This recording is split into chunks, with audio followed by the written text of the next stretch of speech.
pancreáticas. Vamos a tener un sinfín de enzimas pancreáticas, que esto ya está relacionado con el páncreas exócrino, en la cual vamos a tener la amilasa, el quinotripsinógeno, la desoxirribonucleasa, la lipasa, el procarboxipeptidasa A y B, proelastasa, profosfolipasa A2, procolipasa, la ribonucleasa y el tripsinógeno. Todas estas, como podemos apreciar, van a estar encargadas de la degradación de diferentes aspectos relacionados con la formación del quimo, y finalmente en su mezcla con la bilis y las enzimas pancreáticas vamos a tener finalmente la formación del quilo, ¿ya? En la cual pues las características de esto son muy importantes debido a que los estímulos que vamos a tener desde la parte de la secreción de la bilis hasta la parte de la secreción del páncreas exócrino van a ser muy importantes, porque todo lo que nosotros consumamos también va a estar en relación de que estimulamos la parte de secreción a través del páncreas. Pero el detalle es que la secreción de bilis también va a estar relacionada con la secreción de ácido clorhídrico. Por eso cuando, no sé, ¿qué comieron el fin de semana? Pachamanca. O sea, ¿qué? ¿Voy a escuchar mal? Pachamanca. No sé qué es eso. Una comida típica del Perú. Ya, tiene carbohidratos. Ah, sí, hay papa. Ya. Camote. En los últimos artículos se ha visto que el consumo de carbohidratos en exceso, o sea, más allá de lo que en realidad necesitas para tu aporte energético, pues puede estar relacionado con una estimulación hacia la secreción del ácido clorhídrico, principalmente en su relación con la secreción de las enzimas pancreáticas. Es decir, si consumes más allá de los carbohidratos que deberías consumir, pues el estímulo va a ir hacia el páncreas exócrino, que el estímulo también va a estar relacionado con la secreción de bilis, y a partir de la secreción de la bilis, mayor secreción de ácido clorhídrico. Entonces, en aquellas personas que consumen alto nivel de carbohidratos, que serían como los de la Unifrance, que se tiran su salchipapa a las 9 de la mañana y demás hasta terminar el día, pues la característica es que esto puede estar relacionado con formación de gastritis nutricional, ¿ya?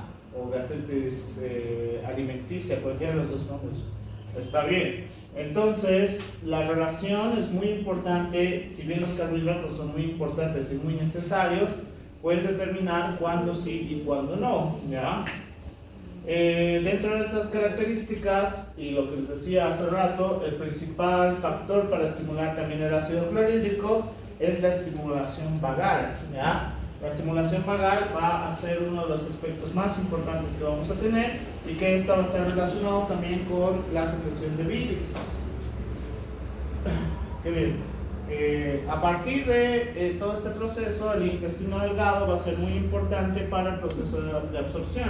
Pero veamos cómo el yeyuno y el ilion van a tener diferentes características a través de sus vellosidades, por el cual la absorción sí es muy distinta en relación a. Y como sabemos cuáles son las características de absorción de vitaminas y minerales, vamos a poder apreciar que la absorción a partir de la salida del estómago en la primera porción del duodeno, ya empezamos con los procesos de absorción: calcio, magnesio, hierro y zinc principalmente. La glucosa a partir de la tercera porción del duodeno, segunda porción del duodeno, en su relación con la secreción de bilis y la secreción de las enzimas pancreáticas. Y a partir de esto vamos a tener diferentes tipos de sitios de absorción, y la que más me llama la atención es en la parte del ilion, en la cual tenemos la absorción de las grasas y la absorción nuevamente de las sales biliares, que ya habíamos visto el signo para la formación de bilis. Entonces, y finalmente hasta llegar en el colon para la absorción de agua, ¿ya? Por el cual es muy importante recordar que el duodeno deposita, el yeyuno llena y el ilion recupera, y el colon va a secar.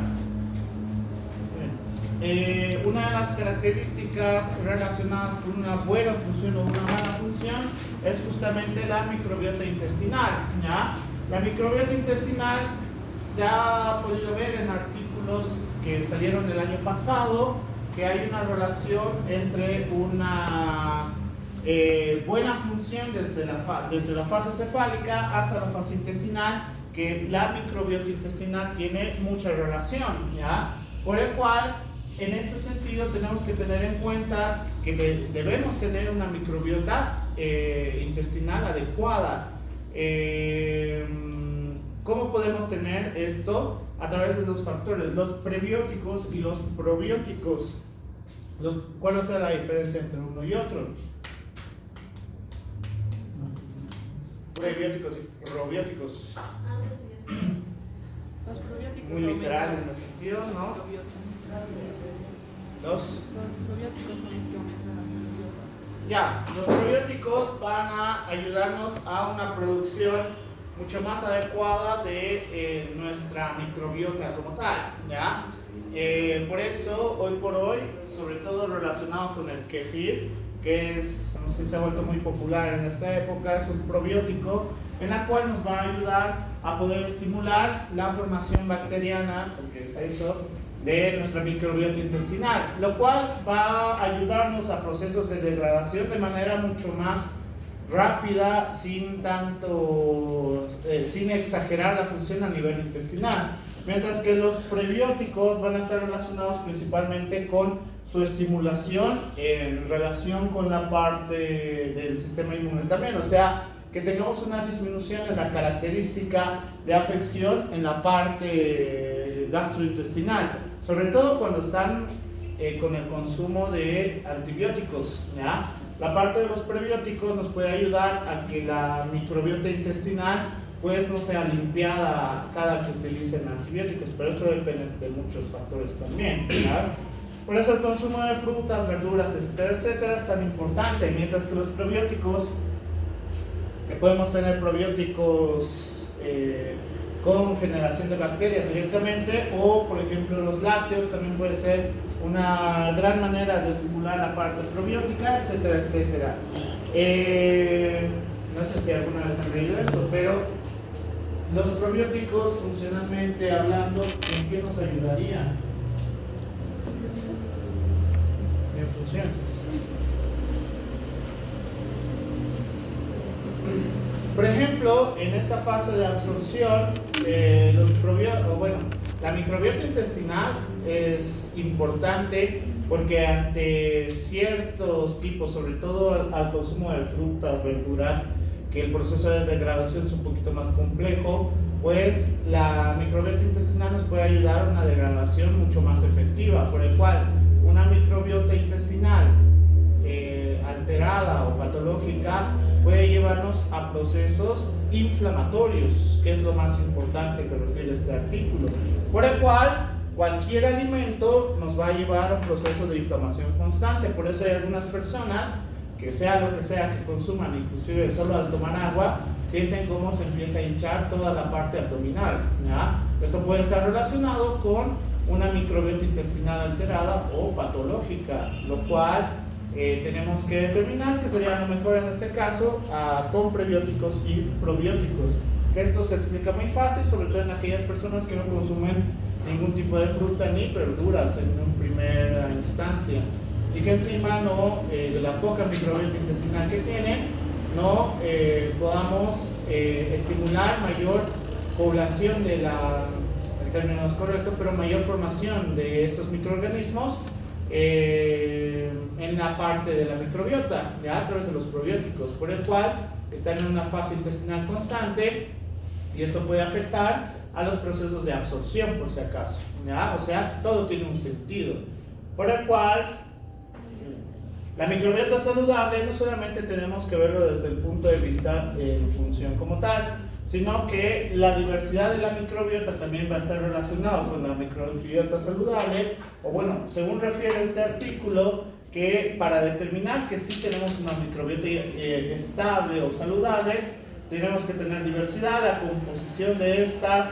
la funcionalidad, la generación o no de gases, la resiliencia, la generación de metabolitos, que el pH se encuentre dentro de características normales y que no tengamos factores proinflamatorios, ¿ya? Por el cual, si tenemos todas estas características, podemos decir que tenemos una microbiota saludable.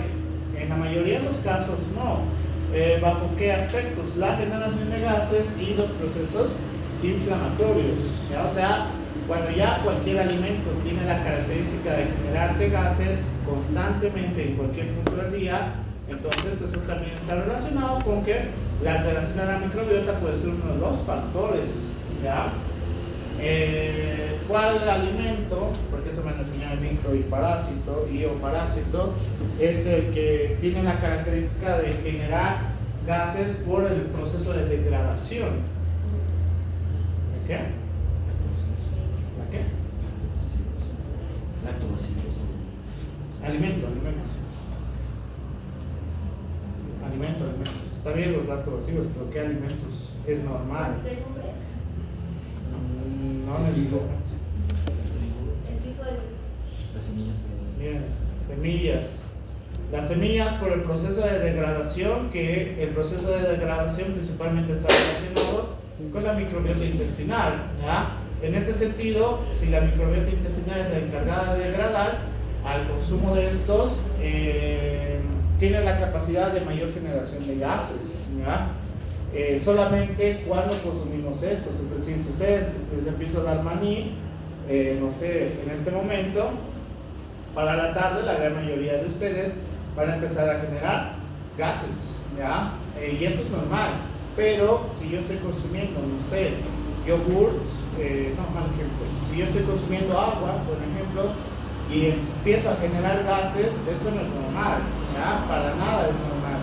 Si empiezo a consumir agua y empiezo a generar gases, algo está pasando con la microbiota que empieza a alterarse y empieza con la generación de gases de manera agresiva.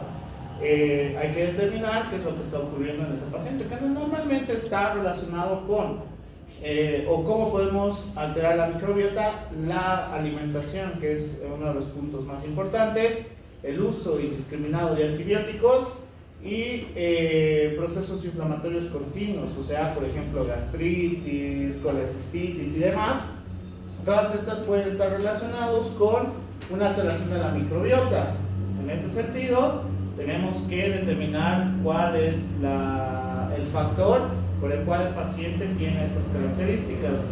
Con mis pacientes hemos intentado, bueno, es experimento en ellos, porque así refieren los artículos, que de 7 pacientes sí demuestra que hay cierta efectividad. El consumo de probióticos los ayuda incluso para los procesos de absorción de grasa sean un poquito más efectivos. Entonces la pérdida de peso puede variar entre 3 a 5% en pacientes que tienen una microbiota un poquito más saludable, ¿ya?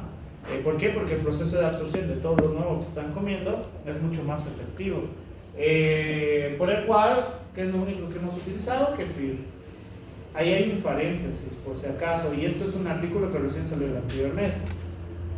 El kefir o cualquier probiótico esencialmente no debería ser alguien que está preparando, qué sé yo, el anterior libro, alguien por ahí, kefir casero, el mejor, porque yo tengo las bacterias y que no sé qué. El problema de esto es que al ser demasiado artesanal, pues puedes encontrarte con otro tipo de bacterias. ¿Por qué? Porque la persona en cuestión puede contaminar la muestra. Entonces, ¿cuál es el problema? El kefir no te va a hacer ningún problema, pero no sé, si tienes Staphylococcus aureus dentro de esta, pues evidentemente te puede llevar a procesos de infección, ¿ya? En este artículo refiere que hoy por hoy que se ha incrementado el consumo de probióticos, sí deberían consumirlo de sitios en los cuales estén seguros que no tenga contaminación cruzada, ¿ya? O sea, empresas y demás estén 100% seguros que los probióticos que ellos realizan son efectivos. Por si acaso, así cuidado estén haciendo ustedes su kefir, pero no es tan difícil tampoco. El ciclo circadiano, aparte de las características que les decía, puede tener otros tipos de funciones.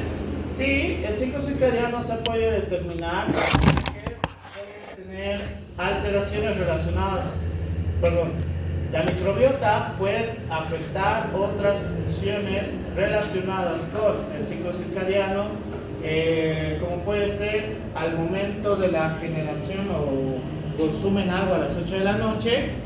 Como la microbiota intestinal se encuentra alterada, esta puede llevarnos a un aumento de la función, por el cual va a haber momentos en los cuales el paciente o la persona empieza a despertarse, ¿ya? O empieza la generación de pesadillas. Entonces, en este sentido, pues la afección a través de las alteraciones de la microbiota intestinal con el ciclo circadiano, pues también tiene relación.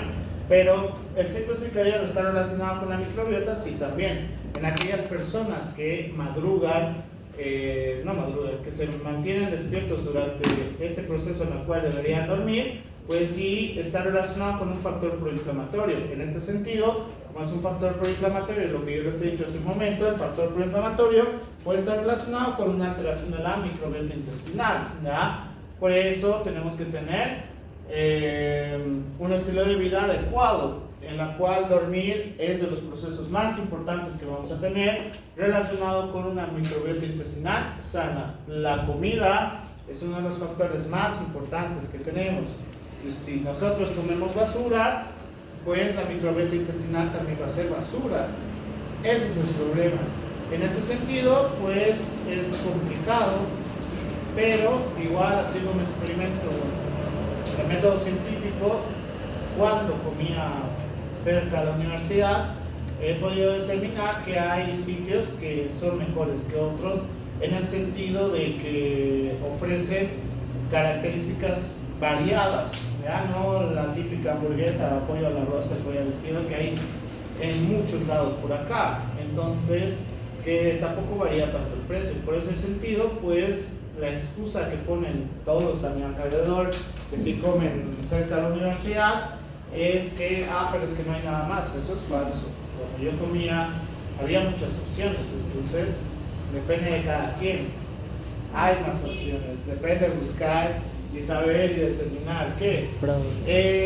La cafeína sí se ha demostrado que puede ayudarnos con el proceso de mejora con la microbiota intestinal, siempre y cuando pues estemos frente a las características que son esenciales referentes al consumo de café, no alimentos, ¿ya? No añadir nada al café, ni azúcar, ni stevia, ni no sé qué otras cosas, ni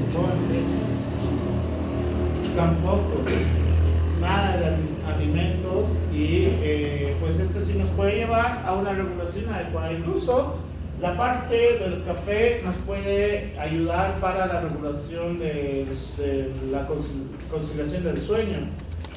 ¿Por qué? Porque si nosotros consumimos café aproximadamente a las 7 de la noche, la disminución del potencial de acción va a ocurrir a partir de las 9-10 de la noche. Entonces, en ese sentido, pues te va a dar un golpe de sueño, ¿ya? Lo cual es importante. Pero hay muchos otros factores, desde la parte de la corteza cerebral, que pueden alterar a la fase intestinal o a la microbiota intestinal, desde la parte hormonal, el sistema autónomo, las variaciones con la regulación de la temperatura, etcétera, etcétera. Por el cual, la microbiota intestinal sí va a ser uno de los factores más importantes que vamos a tener relacionados con, pero las enzimas pancreáticas, en su relación con la degradación de otros alimentos, pues van a ser igual de importantes. Lo más esencial es la parte de la secreción de las enzimas pancreáticas. También vamos a tener la característica de secreción de sodio, potasio, cloro y bicarbonato. El bicarbonato principalmente relacionado como un factor amortiguador de toda la cochinada que consumimos nosotros, ¿ya? En este sentido, vamos a poder apreciar que la degradación de los alimentos, a partir de, vamos a tener la degradación de almidón para la conversión en maltriosa y posteriormente en maltosa hasta la formación de glucosa. Las lipasas, la degradación a través de las lipasas de las grasas para convertirlos en ácidos grasos y posteriormente en glicerol, que ya habíamos visto el proceso de formación el proceso de aprovechamiento de los ácidos grasos dependiendo de la característica del paciente. a través de la tripsina para la degradación de las proteínas para convertirlos en péptidos y aminoácidos, por el cual a partir de este proceso ya vamos a obtener la absorción de estos mismos. Ya habíamos visto en qué sitios vamos a empezar con los procesos de absorción, por el cual es muy importante entender que en este punto tenemos el factor determinante para la degradación de las grasas, ¿ya? Y también los carbohidratos también. Pero lo único que no podemos degradar y no aparece en ninguna imagen, ¿cuál es? Aquí está, perfecto. Aquí está también.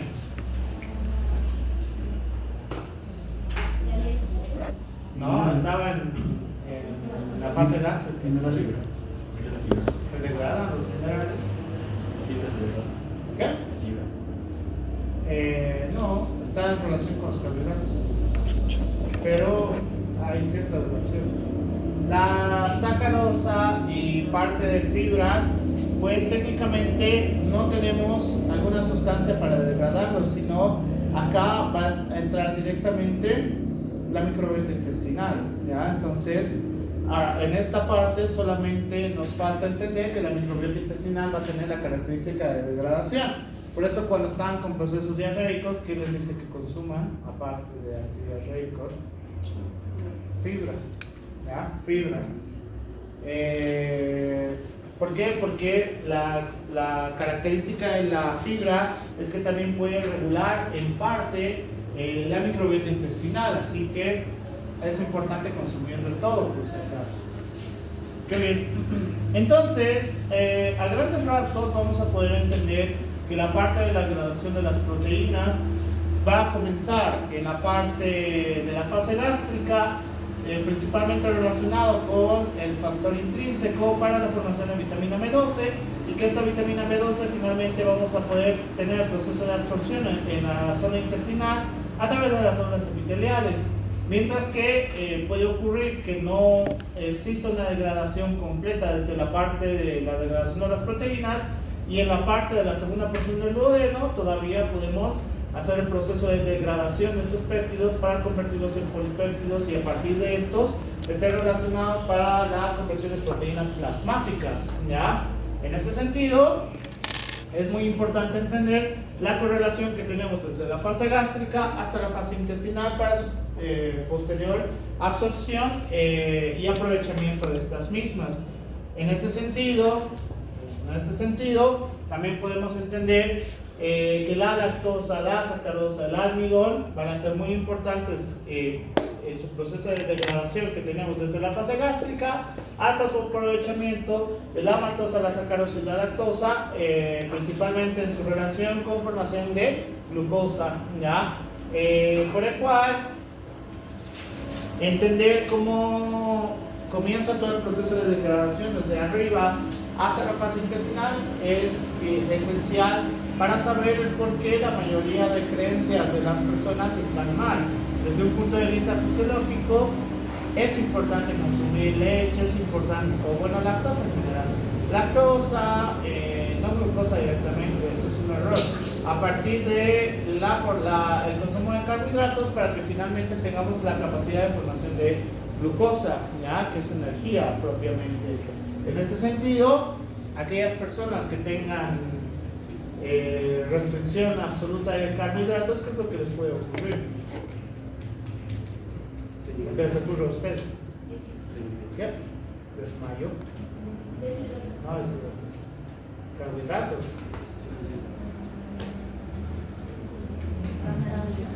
Disminución de la energía, y a partir de esto que tengan procesos hipoglucémicos, ¿ya? Tienen procesos hipoglucémicos y se están desmayando en la práctica, no sé por qué, ¿ya? Porque la restricción de carbohidratos en los años 70 estaba relacionado con engordar, y a partir de este criterio que han usado empresas gringas, hasta ahora piensan que los carbohidratos están directamente relacionados con engordar. No es del todo cierto, por si acaso. El exceso de carbohidratos sí, el consumo adecuado de carbohidratos te da energía e incluso en los varones, por si acaso, si quieren verse mucho más grandes, o sea, más anchos y demás, tienen que consumir niveles adecuados de carbohidratos, porque si solamente comen proteína, tienen la capacidad de fortalecer el músculo, no de hacer una hipertrofia tan grande. Eso como medicina del deporte. Lo mismo las mujeres, por si acaso, si quieren tener glúteos o piernas más grandes, el consumo de carbohidratos también es importante, porque si solamente comen proteínas, entonces solo el músculo se va a fortalecer, más no va a ser una hipertrofia agresiva, fácil de deducirlo. Y finalmente, a diferencia de lo que hemos visto en las otras dos, pues la degradación de las grasas no va a poder ocurrir hasta la segunda porción del duodeno. Una vez llegamos a la segunda porción del duodeno, vamos a poder apreciar la degradación de las grasas a partir de la formación de colesterol, a partir de la formación de los triglicéridos y demás. Que estos igual vamos a poder absorberlos y toda la parte de formación que habíamos visto en las anteriores diapositivas, dependiendo de la generación de ácidos grasos libres, si es importante o nos puede llevar a trastornos o alteraciones, ¿ya? Ya, aunque acá no está el consumo de grasas buenas, aunque la mayoría de personas eso no ocurre, sobre todo cuando dicen palta, no es que comen palta así solitos, ¿no ves?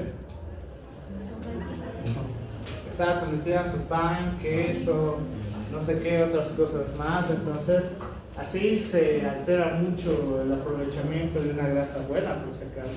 Así ya no tiene sentido. Ajá, no. Deberían consumirlo tal cual es la fruta o verdura, lo que sea, ¿verdad? Entonces, una de las características que les había referido hace un momento es cómo vamos a tener relación entre la fase gástrica y la fase intestinal con el consumo de grasas. Pueden hacer el experimento. A mí me ocurrió cuando estaba en la universidad, cuando ya llevé el fisiopato, porque el fisio no me enseñaba nada, el que había ocurrido con la intoxicación por grasas. O sea, se puede llegar a una intoxicación alimenticia, que es fácil, es súper sencillo que llegue a la intoxicación. Si consumes más allá de lo que puedes tolerar, cuando empiece la secreción de bilis a través de la vesícula, la degradación la hacen, pero si es constante el consumo de grasas, finalmente te lleva a la formación de ácidos grasos libres. Esto te puede llevar a procesos inflamatorios y que, no sé, hace empezar a las 9 de la mañana tu consumo agresivo de grasas y a las 4 de la tarde que lo sigues haciendo, pues para las 6 o 7 de la tarde o de la noche, como quieran decirle, va a empezar la intoxicación alimenticia, ya va a empezar los vómitos, diarrea, etcétera, etcétera. Eso les había preguntado antes, yo creo. ¿Cómo sabemos qué es intoxicación y cómo sabemos qué es infección? ¿Cómo diferenciamos? No, ustedes y nosotros, entonces. ¿Qué? Número de evolución. No, Una infección siempre debe de fiebre. la intoxicación creo que no hay fiebre, porque es un proceso inflamatorio. La fiebre no es exclusiva de infección, por si acaso. A ustedes les puedo causar fiebre, ¿cómo?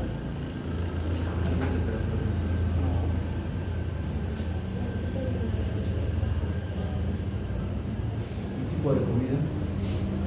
No, intoxicación alimenticia lo estoy diciendo en general. ¿Cómo saben la diferencia? ¿Cómo saben? Con razón consumen cualquier medicamento. No les hace nada después. Que a veces la intoxicación te da como evaluación. No en todos. Ya han llevado micro y parásitos, se supone que saben esto. Vitali, ¿cuál es la diferencia? No, en ambos hay vómitos. El tiempo en que aparece, digamos, es una intoxicación tal vez sea en horas y ya la infección podría tomar ya unos días. Exacto, para infecciones gastrointestinales está relacionado con la formación del agente microbiano, que puede ser a partir de las 48 horas, a partir de las 72 horas, es decir, hoy como basura relacionado, digamos, salmonelosis, ¿ya? Como la salmonela, entonces, ¿hoy me va a hacer daño? No, hoy no me va a hacer daño, aproximadamente en 2 o 3 días, cuando se forme y prolifere la bacteria, recién voy a empezar con el proceso de infección. Mientras que una intoxicación alimenticia que está relacionada, en el caso de las grasas, con el proceso inflamatorio agresivo que tenemos, o el término no es correcto y hasta ahora me olvido buscar cuál es el nombre correcto. Antes lo conocíamos como la enfermedad de la comida china. Es terrible decir eso, pero es que está relacionado con la Primera y la Segunda Guerra Mundial, principalmente con la Primera Guerra Mundial. Encima está mal dicho, pero bueno, prejuicios del pasado. ¿Cuál es la enfermedad de la comida china?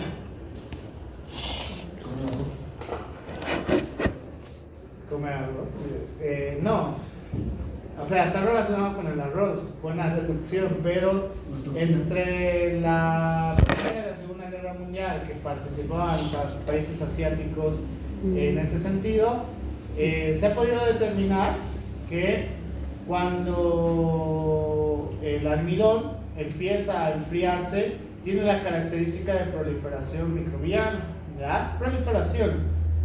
Normalmente no ocurre nada grave, ¿ya? A menos que la proliferación alcance no sé cuánto el pico de generación de población microbiana, lo cual puede tardar entre un día o dos.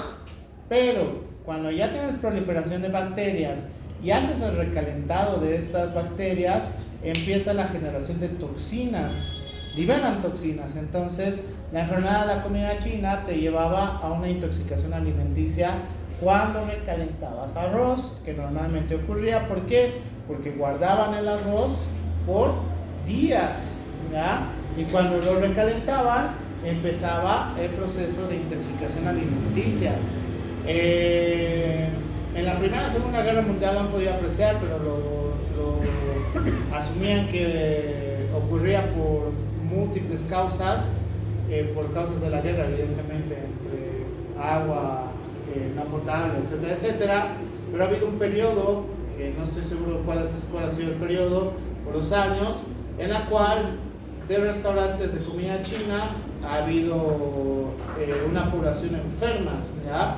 Que creo que ha sido en una ciudad europea, y de ahí sale el nombre, la enfermedad de la comida china, que hoy por hoy ya no se usa ese nombre, por si acaso, es políticamente incorrecto. Entonces, a ustedes les ha debido ocurrir, si es que se cocinan, en la cual se han guardado un arroz de 2-3 días, lo han puesto a recalentar y les ha caído mal, y es más que todo por la generación de toxinas, por si acaso. Vuelvo a lo mismo, y la pregunta que me han hecho en el otro paralelo, entonces no tengo que recalentar mi arroz. Número uno, la gran mayoría de personas no le gusta la comida fría, a la mayoría, digo, no sé ustedes, no los conozco personalmente, solo sé sus apellidos y con eso me basta y me sobra. No necesito saber más de ustedes. Entonces, ¿cuál sería el problema de que consumas arroz de 2 o 3 días? Hay proliferación de bacterias. En vez de darte intoxicación alimenticia, ¿qué te va a dar? Infección, ¿ya? Ese es el problema. O sea, el mensaje en esto es que no consuman comida guardada. Ahora, a ustedes les puede dar intoxicación alimenticia, sí, que normalmente les da. ¿Por qué? ¿Por qué les puede dar? O sea, la lógica. Bien. Porque no sé si la de la tucumana estará con su tucumana de 24 horas o su tucumana de 48 horas o qué sé yo. Entonces, para que sientan que es nueva, es más fácil recalentar este proceso. Con el arroz, la proliferación de bacterias es mucho más o menos notorio en realidad. En cambio, con carne, verduras, el mismo olor te refiere que la comida no está buena, ¿ya? En el arroz no tanto. Entonces, cuando vayan a un lugar que tiene arroz, traten de ver algunas características y si está en óptimas condiciones, ya en el color, el olor, etcétera, etcétera. Si tiene muchos alimentos, porque a veces le pican verduras con olores fuertes, Mucho ojo por si acaso, ¿ya? Por eso normalmente no acepto comer chaufa. De China es mami, de Perú no. No sé, las chaufas que me han enfermado han sido en Perú. Ni siquiera de Perú, en Perú. También hay gachaditos, ¿no? Claro, pues tienen que ir a la central. En mi dieta está prohibida la comida peruana. Uy, Toda la comida. no le gusta comer rico. Es mejor la comida mexicana. Tacos.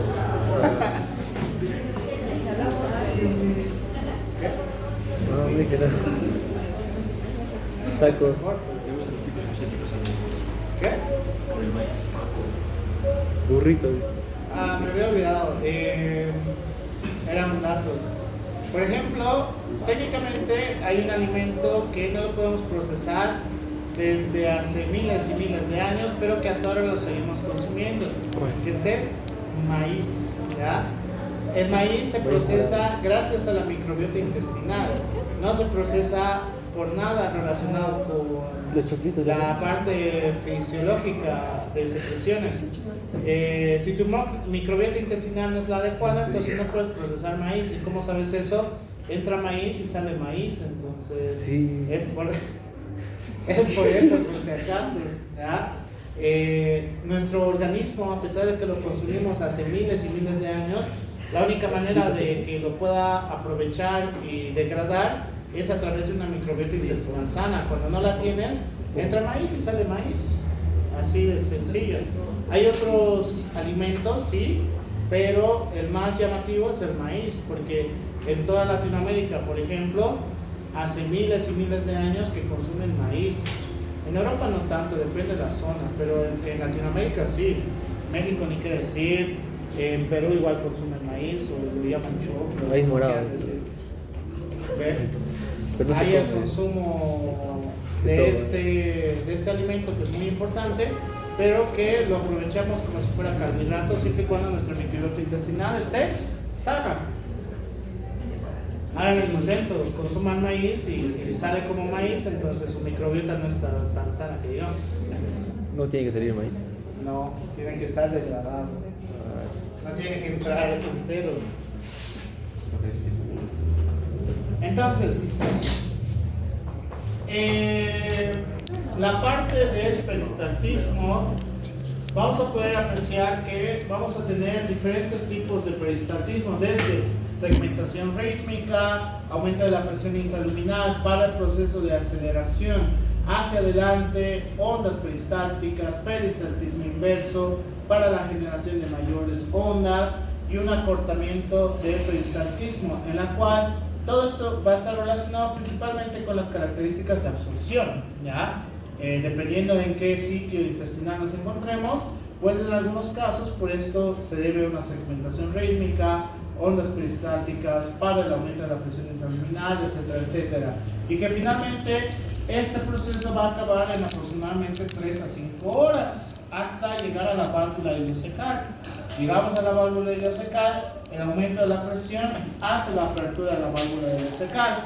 Se apertura la válvula ileocecal y estamos frente a un nuevo proceso, ¿verdad? O una nueva función, que es la fase intestinal en el intestino grueso. La señora está todo podemos tener alteraciones del peristaltismo. Lo normal es que tengamos espaciados regularmente, pero si tenemos la generación de espasmos aislados, espaciados irregularmente o débiles espaciados regularmente, puede ser que el peristaltismo o los plexos o la motilidad esté alterada, y hay que determinar por qué tenemos alteraciones de la motilidad en ese paciente, ¿ya? Estos son patológicos. Técnicamente los espacios regularmente también pueden ser patológicos, pero por ejemplo acá nos refiere de que puede ocurrir en este proceso de absorción, el resto no, que tengamos aislados y ya sí representa una alteración gravísima. Esta postulación. Ya me acordé del otro más. El primer artículo antes de este. Ha salido un artículo el año pasado en la cual refiere, y un colega se ha molestado conmigo, no sé por qué, si yo no tengo nada que ver, el artículo refiere lo que refiere. Hay un factor de riesgo descubierto, ni tan descubierto, ya medio intuíamos que era un factor de riesgo. Un factor de riesgo para que puedas hacer hígado graso, ¿ya? Que tiene que ver con el proceso de alimentación. Obviamente, pues consumir grasas, alcohol y demás es uno de los factores, pero hay otro factor de riesgo que también deberíamos interpretar de una manera adecuada, que es aquellas personas que consumen su alimento demasiado rápido, sin estimular como deberíamos estimular, puede ser un factor de riesgo para hígado graso, ¿ya? Es decir, tengo un colega que, no sé, en menos de un minuto un plato enorme ya no está su plato. Entonces, estas personas, porque las hay, y que probablemente a ustedes les va a ocurrir en el internado más que todo, en el internado es donde hemos aprendido a comer velozmente todos nosotros. ¿Por qué? Porque, qué sé yo, tienes una cirugía posterior a la que ya estás realizando, que es lo que nos ocurrió en el internado, tienes, no sé, a lo mucho 2 minutos para comer lo que te hayan traído, lo que sea que te hayan traído. Entonces, aprendes a comer rápido y es muy frecuente, porque si la emergencia está llena, tienes 5 minutos para comer. Entonces, eso significa que los colegas, bueno, ustedes cuando ya sean colegas van a tener muchos factores de riesgo, ya demasiados. Por eso la mayoría de mis colegas están enfermos, porque tiene muchos factores de riesgo, como puede ser el estrés, esto de comer demasiado rápido, procesos inflamatorios relacionados con el estrés, etcétera, etcétera. Pero no por eso están enfermos. ¿Por qué están enfermos? Porque si ya tienen factores de riesgo, ellos agregan más factores de riesgo. Consumo de alcohol, consumo de tabaco, más estrés, fuera de la zona de trabajo, etcétera, etcétera. Entonces, sedentarismo. Debido a estas características, más los factores de riesgo que podamos tener, pues nos puede llevar a finalmente llegar a la patología. Entonces, si ustedes tienen la característica de consumir la comida demasiado rápida, pero así demasiado rápida, traten de relajarse un poquito, ¿ya? Relájense un poquito y consuman de la manera adecuada.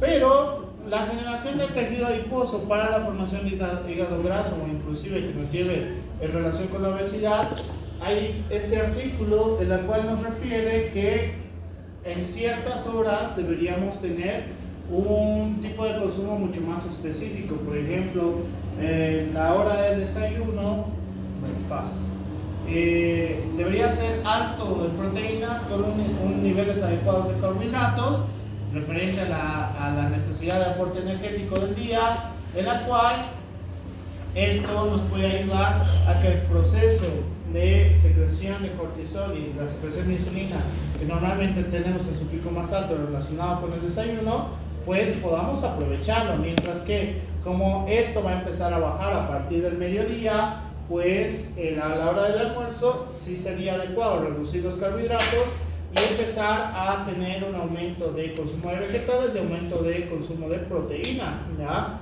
Lo cual nos puede ayudar a la reducción de la formación de tejido adiposo o grasa corporal. Mientras que ya a la hora del té, lo único que deberíamos hacer es reducir las calorías que consumimos. Una frutita, algo para picar, etcétera, etcétera. ¿Ya? No es lo que algunos hacen. Algunos muchos, supongo. En la universidad es donde más lo veo. A la hora del té les da apetito y se nota. Entre 3 a 5 de la tarde la cafetería está llena.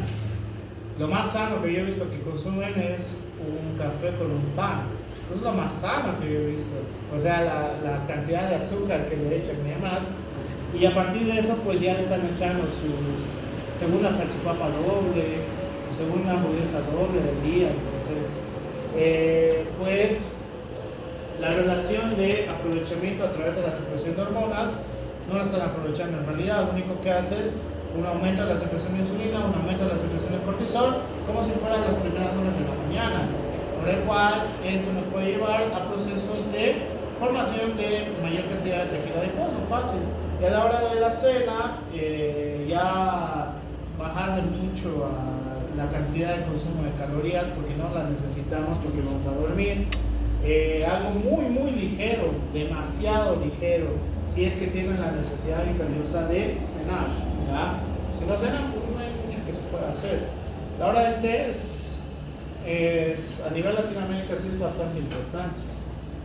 Entonces, traten de regular los consumos que tienen durante el día, porque sí, lo que tú consumas durante el día sí tiene una determinación para la parte de generación de tejido adiposo, etcétera, etcétera.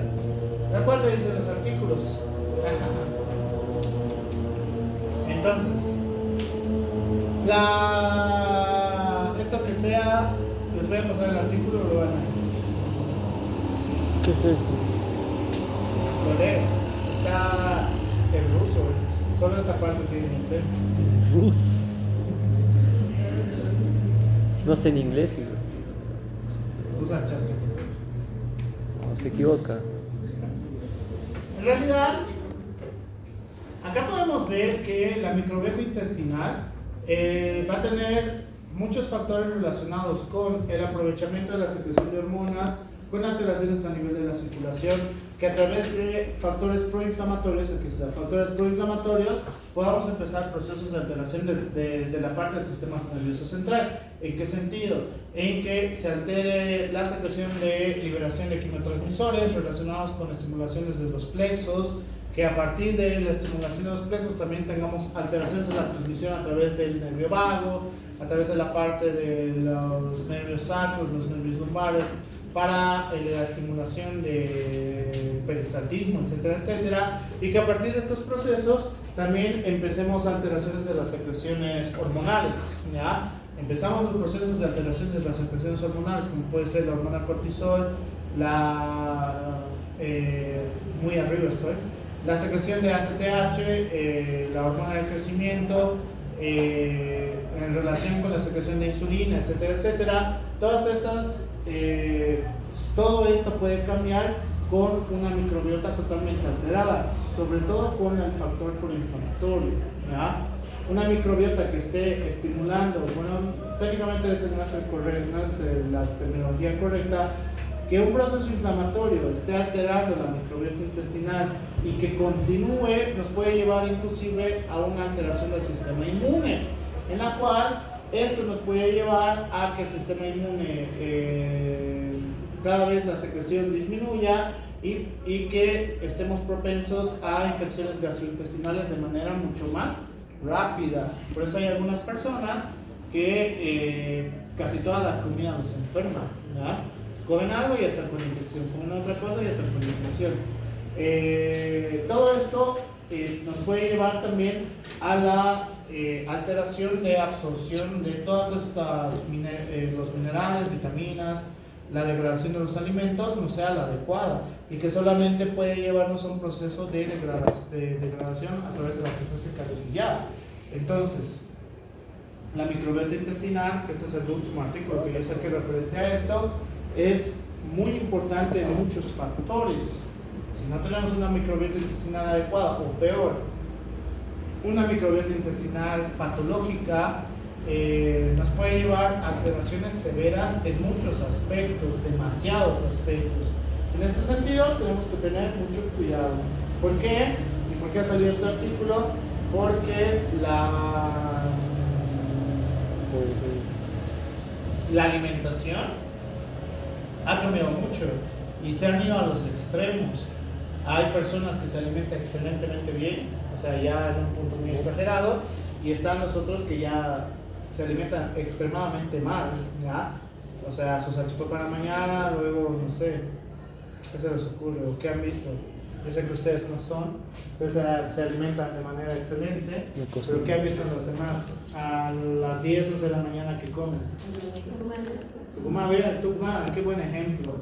Y al mediodía, más Tucumán, estudiambres, algo, otra cosa. pollos. Ah, bien, Maruchans. Qué bien. A la hora del té, ¿qué es lo que consumen los estudiantes? Negocio. Bien, pues, ya puede ser. No les llenó la Maruchan, unas papas, se piden Hamburguesa, papas de fuera, o le dan su pollo porque no han podido almorzar, porque no tienen tiempo. La realidad. ¿Qué? La realidad. No, creo que no. Sí, de estudiante tienes un montón de tiempo. Ahora les voy a explicar. Pero todo esto, o sea, toda esta característica de alimentarnos tan mal, nos puede llevar a una alteración severa, por si acaso. Entonces, en la cual, por eso empiezan a engordar, porque está relacionado con la formación de cortisol, más cortisol. Bueno, hasta ahí se apertura la válvula ileocecal a partir del aumento de la presión en esta y comenzamos un nuevo proceso que es la función del intestino grueso, que igual forma parte de la fase intestinal. Esto debería estar una atrás, pero bueno. Las hormonas gastrointestinales van a ser muy importantes en su relación con el lugar de sitio de secreción, el estímulo primario y las acciones generales. Igual ya habíamos visto hacia adelante, pero bueno.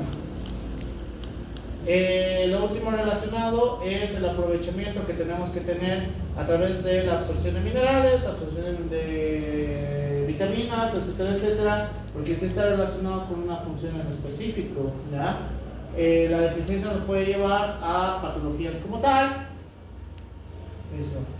El intestino grueso va a estar relacionado con la formación de heces fecales. En realidad ese no es el término correcto. En realidad está en relación con la absorción de agua. La formación de heces fecales tiene una directa relación con esto.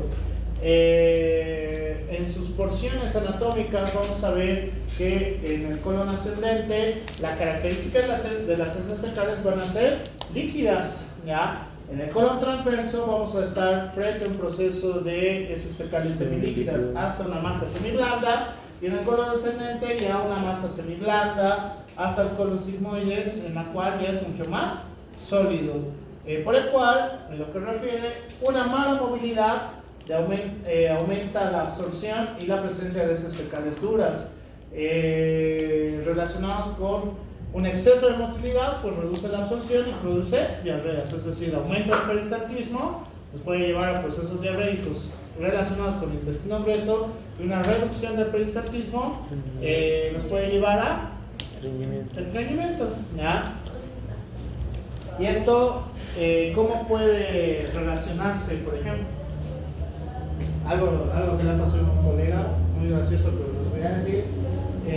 Por ejemplo, cuando no se abrigan, el frío reduce el peristaltismo a nivel del intestino grueso, ¿ya? Reduce el peristaltismo. Entonces, en ese sentido, ¿qué es lo que les va a ocurrir?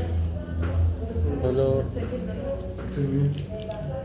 Estreñimiento les puede llevar a procesos de estreñimiento. Pero me decían, pero ¿por qué después me da diarrea?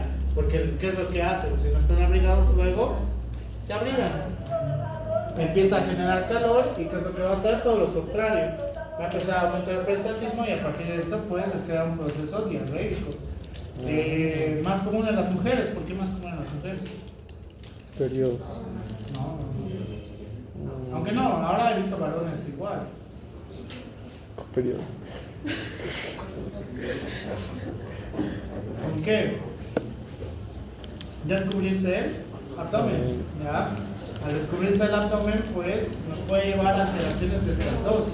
En este sentido, ¿por qué digo que ya no es exclusivo de las mujeres? Porque hay varones que ahora usan ¿Hombres? No sé, yo no busco. Estos varones que utilizan estos. El pelirrojo. En su relación, aquí esto es muy importante, cuando tenemos la necesidad real de defecar, ¿ya? Cuando va a empezar a partir del colon descendente, vamos a tener las características de la estimulación para el peristaltismo, y finalmente a partir del colon sigmoides vamos a tener un aumento de la presión a nivel del intestino grueso. Este aumento de la presión hasta llegar al recto, entre más aumente la presión, vamos a empezar con la apertura del esfínter anal interno, ¿ya? Recuerden, el esfínter anal interno es autónomo. El esfínter anal interno se apertura y ya, cuando ya se apertura, tiene la necesidad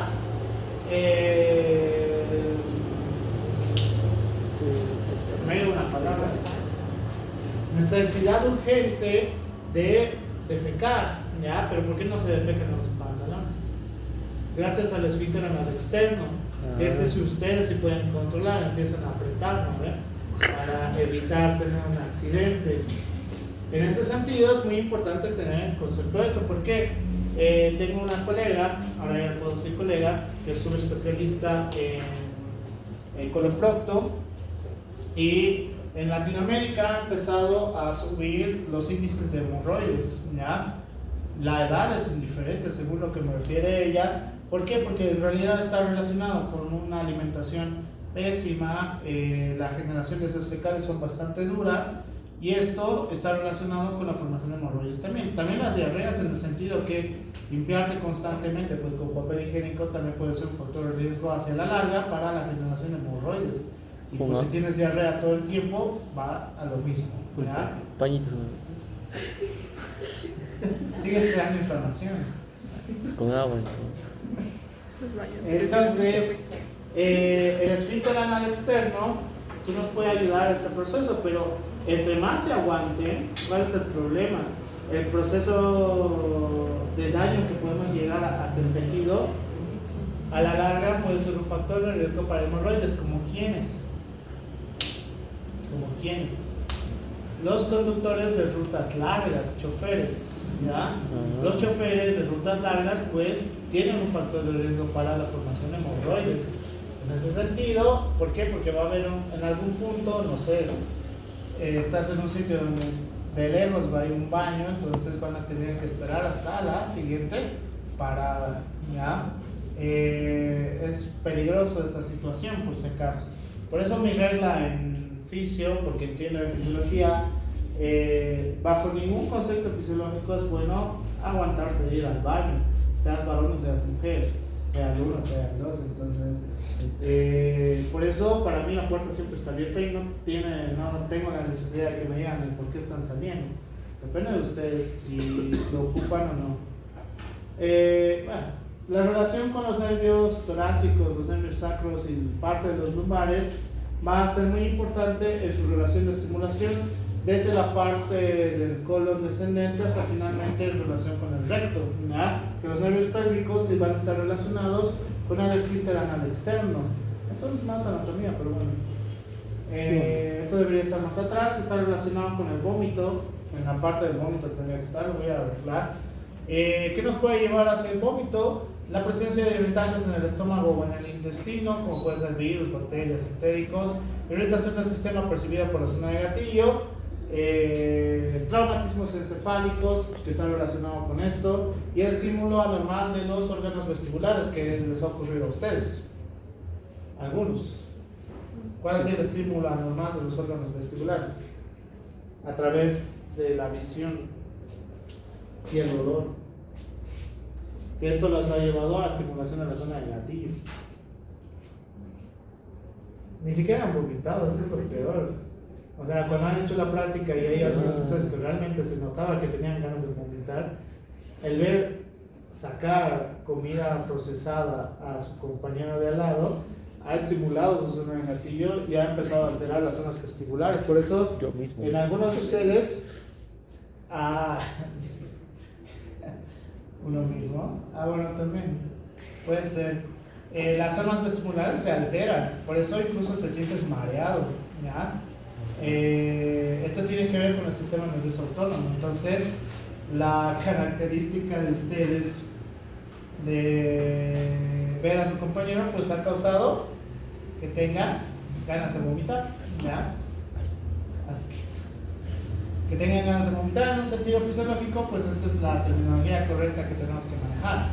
Por el cual, esto tienen que mejorarlo por si acaso. O sea, yo he visto ya esta práctica, la hago un montón de veces y no me genera asco siquiera ver porque sí me huele raro, no sé si habrán. Paréntesis, depende de qué consuman, su, no sé qué tan sano sea su cavidad oral, etcétera, etcétera, el olor de los alimentos es diferente y se siente. Y como he aprendido mucho en esto, más o menos se diferencian los olores entre su cavidad oral fisiológicamente adecuada, y de otros se nota que hay alguna alteración, por si acaso, que no lo voy a decir en ese momento por obvias razones, porque no quiero traumatizar a nadie, pero se nota que o consumen basura, o no van al dentista hace unos buenos años, o no usan pasta dental, o tienen infección gastrointestinal, gástrica principalmente, pero se está creando reflujo. Entonces, en la comida que ustedes estaban mezclando con saliva, se sentía en el olor. Entonces, si realmente fuera melindroso, pues eso me hubiera hecho vomitar. Como a otros colegas, eso sí les hace vomitar. Por eso cuando hago esa práctica, nadie está a mi alrededor de mis colegas, nadie viene. Les da asco a ellos, a ellos se les da. Entonces, es muy importante por si acaso, ¿ya? Porque ustedes tienen que mejorar este aspecto de que nada les dé asco. Cuando lleguen al internado van a ver todos los fluidos posibles, sabidos y por haber, por si acaso. Entonces, a mí lo único que sí me da asco es gangrena de Fournier. Ni siquiera los del embarazo, porque lo del embarazo ya es tolerable después de tanto. El gangrena de Fournier huele entre mierda y muerte, entonces ese olor hasta ahora sé que ese olor es muy característico, nada huele a gangrena de Fournier. Y huele horrible, y tuve que botar mi pijama con el que atendí porque el olor seguía y no se quita. Pero, así como a la mayoría de mis colegas, a ustedes no les tiene que dar asco casi nada. Porque si no, a la próxima que vean un pie diabético van a vomitar sobre el pie diabético. Ojalá que no. Ojalá.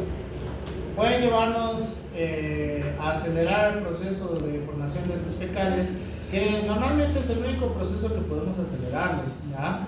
A partir de la válvula ileocecal. Sí, el estímulo a través del nervio vago, cuando nos despertamos, acelera el proceso de formación de las heces fecales. Por eso en la mañana, en algunos casos, ven como sus heces fecales pues no están tan sólidas como tal, ¿ya? ¿Por qué? Porque pueden acelerar este proceso a través del consumo de café, por ejemplo, o despertar demasiado temprano, ¿ya? ¿Por qué? El cuerpo interpreta y empieza la aceleración en relación con el intestino grueso. ¿Y qué es lo siguiente que vamos a hacer? Estimular la zona de los esfínteres y ir directamente hacia el baño, ¿ya? Si bien el aumento de presión es muy importante, podemos llevarnos a estímulos a que también aceleremos este proceso, ¿ya? Por ejemplo, el consumo de café, el consumo de comida en general en horas de la mañana, pero el café sí está relacionado con estimular esto como tal, ¿ya? También hay un estímulo, que esto no lo recomiendo que lo hagan, que es el consumo de tabaco. El consumo de tabaco estimula el nervio vago y sí puede ser un poquito más fácil defecar, por si acaso, pero entre poder defecar y tener cáncer de pulmón, pues no lo veo mucho sentido, la verdad. Para eso, ¿qué puedes consumir? Bien, café. Y ya, no fumar, pero tengo pacientes que fuman para ir al baño. ¿Por qué? Porque, o sea, como acelera el peristaltismo, sus heces fecales ya no van a ser tan duras. Entonces es más fácil defecar para ellos. Entonces, por eso cuando consumen demasiado tabaco, acelera el peristaltismo a nivel de Tabaco. Bueno, ya es en tan sentido para... Y hasta acá es tan cortito, fisiología gastrointestinal. Me queda una hora, güey. No, ya es hora, ya. Tengo que ver los resultados electorales. No. No. Estás